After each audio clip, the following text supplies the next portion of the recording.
The black screen of death is becoming more common even to owners of the new Samsung Galaxy S10. Some owners actually panic if their phones only show a black and unresponsive screen, thinking it's a serious hardware-related problem.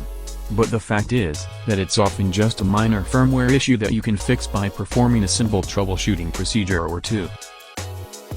Hi, this is Felix from TheCellGuide.com, and in this video, I will show you how to fix your Galaxy S10 stuck on black screen of death. First solution, perform the forced restart. This must be the first thing you have to do if your phone has the so-called black screen of death issue. The thing is, it could be the only thing you have to do and your phone may respond and boot up successfully after this. What this procedure does is, simulate battery pull procedure. In other words, its effect is like you are pulling the battery out of your device. It will refresh your phone's memory as well as reload all apps and services. Here's how you do it. Just press and hold the volume down and power keys at the same time until the Galaxy S10 logo appears. However, after trying this procedure and your phone is still stuck on the black screen of death, then try the next procedure. Second solution, charge your phone and do the forced restart.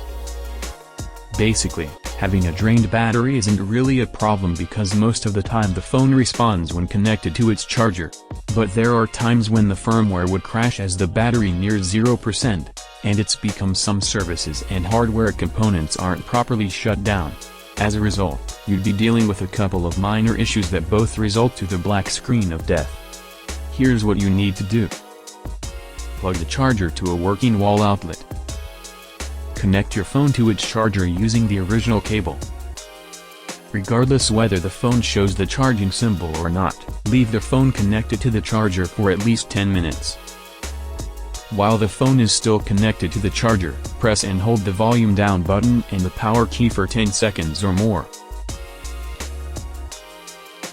Assuming that the problem is actually just due to a drained battery or firmware crash, your Galaxy S10 with black screen of death issue should already be booting up by now.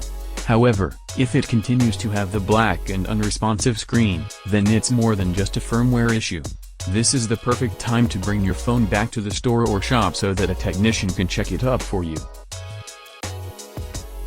That's it. I hope this troubleshooting guide helped you one way or the other.